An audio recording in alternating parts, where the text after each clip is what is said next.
नमस्कार, मैं हूं वीरेंद्र कुमार झा और आप इस समय देख रहे हैं खबर तह तक।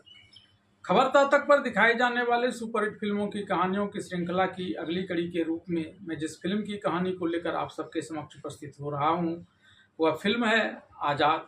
यह फिल्म 1955 ईस्वी में पहले पर्दे पर प्रदर्शित की गई थी और यह उस वर्ष की सर्वाधिक कमाई करने वाली फिल्म थी। इस फिल्म के निर्देशक थे एस.एम. श्रीरामुलु नायडू और इस फिल्म में मुख्य भूमिका दिलीप कुमार और मीना कुमारी ने निभाई थी, जबकि इस फिल्म में खलनायक थे प्राण।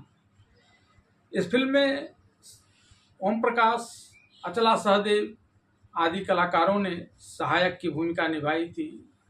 इस फिल्म में बेहतरीन नृत्य और श्रुति मधुर संगीत का समावेशन किया गया था। इस फिल्म के संगीतकार थे सी.एम. रामचंद्रन और इस फिल्म के गानों को स्वरबद्ध किया था लता मंगेशकर, उषा मंगेशकर और सी.एम. रामचंद्रन ने।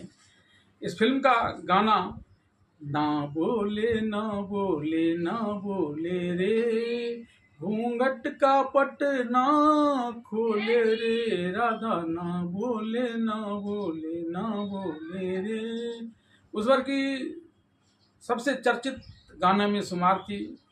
तो आइए जानते हैं क्या है फिल्म आज़ाद की पूरी कहानी। फिल्म आज़ाद की कहानी की शुरुआत शोभा नाम की एक लड़की, जिसकी भूमिका मीना कुमारी ने निभाई है, के घुड़सवारी कर अपने घर आने के एक दृश्य से होती है। यहाँ उसका नौकर उसे इस बात के लिए ताना मारता है कि वह घोड़े को इतना तेज़ दौड़ाती है कि घोड़ा परेशान हो जाता है, कम से कम इसे पंखा तो लगा दिया करो। इस पर शोभा यह कहते हुए घर के अंदर चली जाती है कि घोड़े को पंखे नहीं लगाए जाते।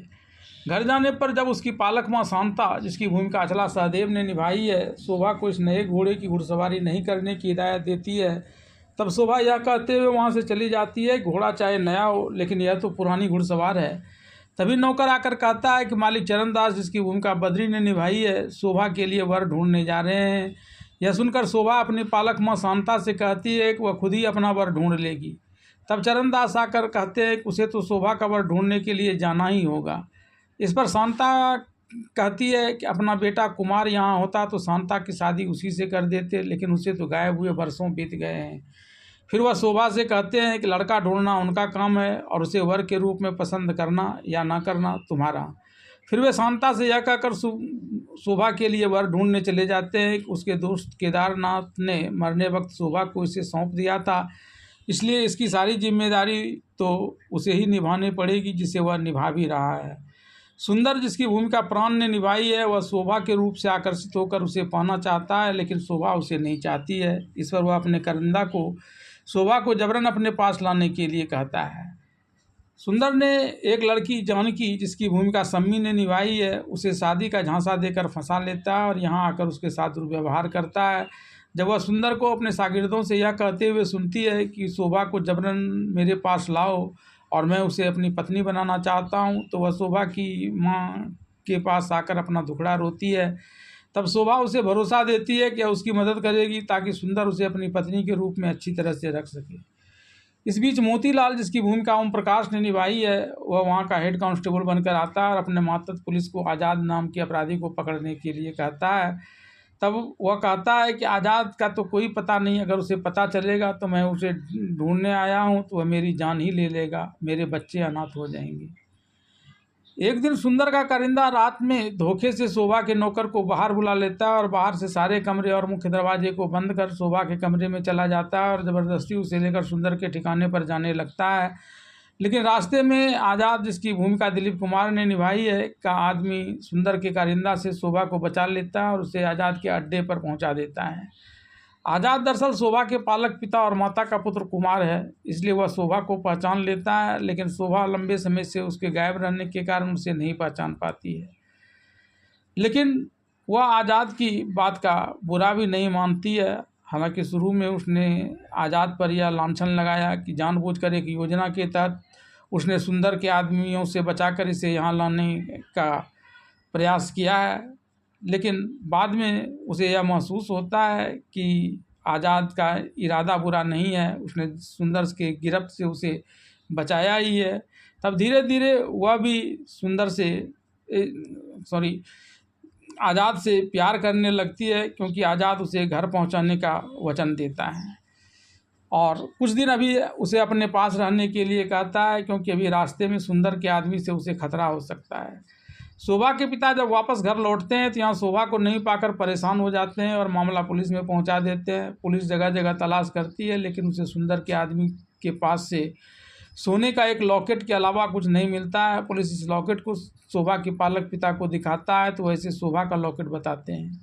फिर वह आज़ाद नाम से लिखी एक चिट्ठी पुलिस को दिखाते हैं। इसमें वह शोभा से शादी कर दामाद होने की बात लिखता है। यह बात पुलिस को गुमराह कर देती है। कभी उसे सुंदर और आज़ाद के एक ही व्यक्ति होने का संदेह होने लगता है तो कभी दोनों के अलग अलग होने का, लेकिन वह किसी निष्कर्ष पर नहीं पहुंच पाती है। आज़ाद के उस पहाड़ी अड्डे पर रहते रहते शोभा और आज़ाद एक दूसरे को प्यार करने लगते हैं। एक दिन आज़ाद शोभा से उसे घर पहुंचा देने की बात करता है। इस पर शोभा कहती है कि मुझे अब घर नहीं जाना, लेकिन आज़ाद उसके पालक पिता माता के परेशान होने की बात बताते हुए जल्दी ही उसे उसके घर पहुंचा देने की बात करता है। एक दिन जब आज़ाद शोभा से मिलने आता है तो शोभा को अपने अड्डे वाले घर पर नहीं पाता है, तब वह चिंतित होकर उसे ढूंढने लगता है। इधर शोभा अपना मन बहलाने के लिए जंगल में आती है। आज़ाद की यादों में खोई शोभा जंगली फूलों, लता द्रुमों और वनस्पतियों की शोभा निहारते हुए काफ़ी दूर चली जाती है। तभी उसे एक भालू की गुर्राहट सुनाई पड़ती है। वह भालू से बचने के लिए एक पेड़ पर चढ़ जाती है। भालू उछलकर शोभा को पकड़कर खा जाने का प्रयास करता है। तभी इस जंगल का एक शेर वहां आ जाता है। इसके बाद भालू और शेर आपस में लड़ते हुए वहां से दूर चला जाते हैं। शोभा की जान बच जाती है। तभी वो आज़ाद वहां आ जाता है और शोभा को इस बात के लिए फटकार लगाता है कि वह मना करने के बावजूद अकेले ही जंगल में घूमने क्यों चली आई। इसके बाद निर्धारित तिथि को आज़ाद शोभा को उसके घर छोड़ने जाने से पूर्व शोभा और वहाँ उसकी सहेली बनी दो और लड़कियों के साथ अपने संरक्षक के पास जाता है और कहता है कि शोभा आज अपने घर जा रही है, इसलिए वह आपका आशीर्वाद लेने यहाँ आई है। आज़ाद का संरक्षक शोभा को ढेर सारे आशीर्वाद देते हुए अपना घर जाने का आदेश देते हैं, लेकिन तभी उसके साथ आई दो लड़कियाँ उसे गाना गाने की जिद करने लगती है तो शोभा वहाँ एक मार्मिक गाना गाती है। यहाँ शहर में कोतवाल इंस्पेक्टर को यह सूचना देता है कि शोभा को शेर खा गया, लेकिन जब इंस्पेक्टर उसे यह पूछता है कि इस बात की जानकारी उसे किसने दी, तब वह अपने घरवाली से लेकर जंगल में लकड़हारिन तक का नाम बता देता है, जिससे पुलिस इंस्पेक्टर गुस्सा कर उसे दूसरे अपराधी को पकड़ने का आदेश देता है। आज़ाद जब शोभा को घर पहुंचाने के लिए आता है तो रास्ते में यह खान साहब की तांगा गाड़ी को मंगवा कर शोभा को उसमें बिठाकर उसके घर भेज देता है। रास्ते में सुंदर का आदमी जबरन उसे तांगा को पकड़कर सुंदर के पास ले जाता है। इसके बाद सुंदर शोभा को जल्दी से तांगा से निकालकर अपनी मुराद पूरी करने की बात करता है, लेकिन बार बार शोभा शोभा चिल्लाने पर भी जब शोभा उससे नहीं निकलती है तब वह ज़बरदस्ती गाड़ी के दरवाजे को खींचता है। दरवाज़ा खुलता है, लेकिन उससे शोभा की जगह पर गुस्साया हुआ एक बंदर निकलकर सुंदर की तरफ झपटता है। इसी समय शहर का कोतवाल वहां आकर सुंदर की चापलूसी करने लगता है। तब पुलिस सब इंस्पेक्टर वहां आकर सुंदर से खान साहब के तांगा यहाँ होने को लेकर कई प्रकार के सवाल करते हुए कोतवाल से यह तांगा गाड़ी खान साहब के घर पहुँचा देने और सुंदर को हलफनामा तैयार करने के लिए थाना बुला लेते हैं। इधर रास्ते में आज़ाद ने चालाकी से शोभा को उस तांगा गाड़ी से निकलवा कर खुद ही शोभा के घर पहुंचा दिया। शोभा के घर में आने से उसके पालक माता पिता काफ़ी खुश हुए। अभी ये लोग खुशी हो रहे थे कि तभी थानेदार और सब इंस्पेक्टर वहां आ गए। शोभा के पिता से वह सुंदर पर केस करने की बात कर रहे थे कि उसने शोभा का अपहरण किया था, लेकिन तभी शोभा वहां आ जाती है और बताती है कि सुंदर से उसका कोई लेना देना नहीं है, वह तो इतने दिनों तक आज़ाद के घर पर रही थी। लेकिन जब पुलिस इंस्पेक्टर उसे आज़ाद के अड्डे की जानकारी मांगता है तो वह कहती है कि वहाँ इसे रात में ले जाया गया था, रात ही में से जंगल के किनारे तक पहुँचा दिया गया था। जंगल के किनारे से खान साहब ने उसे यहाँ घर तक पहुँचाया है। एक दिन थानेदार साधु का वेश बनाकर सब इंस्पेक्टर के पास आता है। पहले तो सब इंस्पेक्टर उसे पहचान नहीं पाता, लेकिन अंत में सब इंस्पेक्टर उसे पहचान लेता है और उसे इस रूप को धारण करने को लेकर सवाल करता है। तब वो बताता है कि ऐसा वो अपनी पत्नी को धोखा देने के लिए करता है। इस पर सब इंस्पेक्टर उससे कहता है कि पुलिस के रहते हुए वह इस प्रकार का धोखा देकर जब अपनी पत्नी को छका सकता है तो इस प्रकार से वह अपराधी को क्यों नहीं पकड़ता है। फिर वह उसे डीएसपी के एक चिट्ठी के हवाले से बताता है कि अगर उसने जल्दी अपराधी नहीं पकड़े तो उसे डिसमिस कर दिया जाएगा। इसके बाद पुलिस सब इंस्पेक्टर खान साहब से मिलकर शोभा, आज़ाद और सुंदर के रहस्य की जानकारी लेने चला आता है। खान साहब के यहाँ सब इंस्पेक्टर को इस बात की जानकारी मिलती है कि आज़ाद और खान साहब दोनों दोस्त हैं, लेकिन खान साहब आज़ाद के अड्डे की जानकारी इसे नहीं देता है, बल्कि एक शर्त तो लगा देता है कि अगर वह आज़ाद को सज़ा नहीं देंगे तो वह आज़ाद के पास जाकर इस संबंध में बात करने के लिए तैयार हो जाएगा कि वह आकर अपना अपराध स्वीकार कर ले। एक दिन शोभा के पालक पिता का दोस्त उसके पास आता है और उसे कहता है कि यह उसके लिए कर्ज लौटाने के लिए व्याकुल है, लेकिन कोई उपाय नहीं सूझता। इस पर शोभा का पालक पिता उसे कहता है कि इसके लिए कर्ज को वह ज़्यादा बेचैन नहीं हो, अपना काम करे। तब वह शोभा के पालक पिता को अपने साथ गांव ले जाता है। 4 दिन बीत जाने के बावजूद जब शोभा का पालक पिता घर नहीं आते हैं, तब शोभा को चिंता होने लगती है और वह आज़ाद तक इस बात की सूचना पहुंचवा देती है। शोभा को पाने के लिए सुंदर एक षड्यंत्र रचता है। इस षड्यंत्र के तहत वह अपनी पत्नी जानकी को, जिसे वह हमेशा दुत्कारते रहता था, एक दिन खूब प्यार करने लगता है।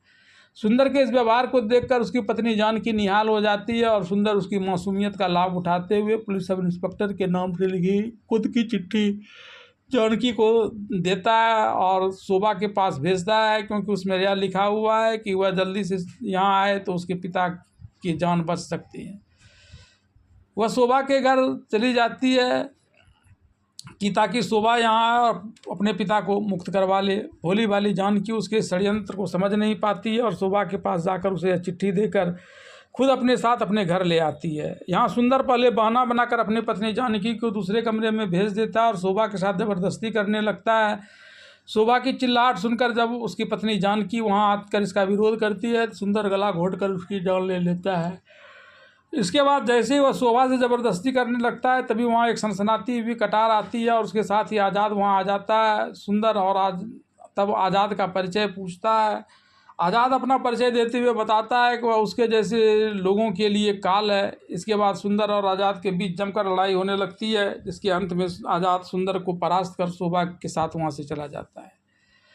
आज़ाद के शोभा के साथ चले जाने के बाद सुंदर शोभा के पिता को शोभा की शादी उसके संग करने के लिए कहता है, लेकिन उसके पिता कहता है कि वह चाहे जो करना है वह कर ले, लेकिन वह शोभा की शादी उसके संग नहीं करेगा। तब सुंदर और उसके आदमी शोभा के पिता के साथ मारपीट करने लगते हैं। इसे देखकर शोभा के पिताजी का दोस्त, जिसने उसे बहका कर लाकर यहाँ फंसा दिया था, वह भी सुंदर की हाँ में हाँ मिलाते हुए सुंदर को एक नेक इंसान बताता है और ऐसा न करने की स्थिति में उसकी और शोभा दोनों की जान लेने की धमकी देता है। लेकिन शोभा के पिता जान से मार देने की धमकी से भी नहीं डरते हैं और किसी हाल में शोभा की शादी सुंदर से करने के लिए तैयार नहीं होते हैं। यह बात सुनकर सुंदर और शोभा के पालक पिता का दोस्त दोनों मिलकर उसकी जमकर पिटाई कर उसे बेदम कर देता है।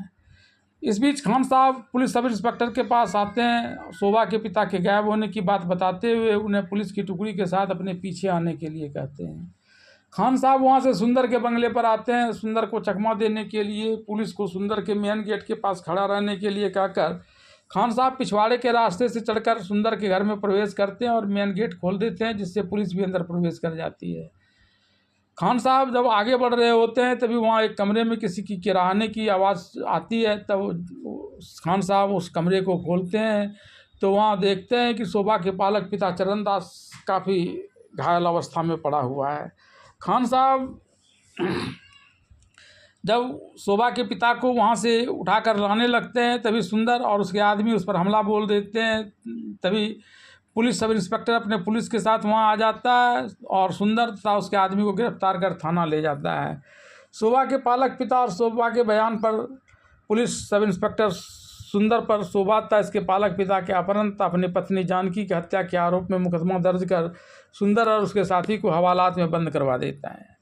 आज़ाद का पालक पिता जब मरना सन रहता है तो आज़ाद से कहता है कि उसने लोगों को लूटने वाले लुटेरे से छीन कर यह सारा धन प्राप्त किया है। ऐसे में उसकी इच्छा है कि सभी लोगों के धन को जाकर आज़ाद लौटा दे और पुलिस को उन लुटेरों के बारे में जानकारी दे दे। इसके बाद आज़ाद उन सभी लोगों को ढूंढकर उसकी लूटी हुई संपत्ति वापस कर देता है। एक दिन खान साहब पुलिस सब इंस्पेक्टर के पास आकर उसे आज़ाद के ऊपर लगे आरोप को ख़त्म कर देने के लिए कहते हैं, ताकि आज़ाद एक सामान्य व्यक्ति की तरह जीवन जी सके। इस पर पुलिस इंस्पेक्टर आज़ाद को अपराध मुक्त करने की जगह जघन्य अपराधी बताते हुए गिरफ्तार करना चाहता है। तब खान साहब कहते हैं कि आज़ाद तो लुटेरों के द्वारा लूटी हुई सारी संपत्ति को उसके वास्तविक उत्तराधिकारी तक पहुंचा रहा है, साथ ही उसने मेरे द्वारा उन अपराधियों के नाम भी आपको बताने के लिए कहा था, जिस कारण आप इतनी बड़ी संख्या में अपराधियों को जेल में डाल सके, तो वह भला अपराधी कैसे हो सकता है। इसके बाद पुलिस इंस्पेक्टर खान साहब से सहमत हो जाते हैं और आज़ाद को अपराध मुक्त कराने की अनुशंसा बड़ी अधिकारी से करते हैं। एक दिन खान साहब और पुलिस सब इंस्पेक्टर मिलकर शोभा के पालक माता पिता के पास आते हैं और खान साहब शोभा की शादी आज़ाद से करने की बात शोभा के माता पिता से करते हैं। यह सुनकर शोभा के माता पिता भड़क जाते हैं और एक अपराधी से अपनी बेटी की शादी किसी हालत में नहीं करने की बात करते हैं। तब पुलिस इंस्पेक्टर इस बात का खुलासा कर देते हैं कि आज़ाद अपराधी नहीं रहा, बल्कि आज़ाद तो आम आदमी की भलाई करने वाला एक नेक इंसान है, जिसे अपराधियों ने जानबूझकर बदनाम किया था। और अब इस मामले के खुलासा होने के बाद सरकार ने उसके सारे अपराध जो उस पर झूठे लगाए गए थे उससे उसे मुक्त कर दिया है। इसके बाद शोभा के पालक माता पिता आज़ाद के कुल खानदान को लेकर सवाल करते हैं। इस पर खान साहब कहते हैं कि आज़ाद इसी गांव का एक नेक इंसान का बेटा है, जिसकी मौसी की बेटी के साथ इस क्षेत्र के दुर्दांत डाकू जागीरा ने दुष्कर्म किया था। तब आज़ाद ने उसके अड्डे पर जाकर उसे मार दिया था, लेकिन इस क्रम में वह भी काफ़ी घायल हो गया था। तब जागीरा के ही सताए हुए एक दूसरे व्यक्ति ने आज़ाद की सेवा शुश्रूषा कर उसे होश में लाया था और उसे अपने पास अपने पुत्र की तरह पालने लगा था। खान साहब के ऐसा कहने पर शोभा के पालक माता पिता को लगता है कि आज़ाद और कोई नहीं बल्कि उसका खोया हुआ बेटा कुमार है। इस पर शोभा के पालक माता पिता खान साहब से कुमार को लेकर आने के लिए कहते हैं। इस बीच शोभा और आज़ाद छिप छिप कर एक दूसरे से मिलते हैं। निर्धारित तिथि को खान साहब अचानक शोभा के कमरे में चले आते हैं और शोभा से प्यार करने लगते हैं। यह देखकर शोभा काफ़ी गुस्सा जाती है, लेकिन तभी खान साहब की दाढ़ी खिसक कर गिर जाती है, जिससे शोभा को पता चल जाता है कि खान साहब ही आज़ाद हैं।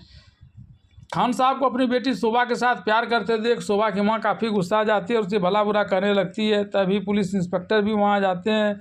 शोभा की पालक माँ पुलिस इंस्पेक्टर से खान साहब की शिकायत करती है। तब शोभा खान साहब की दाढ़ी हटाते हुए बताती है कि खान साहब ही आज़ाद है।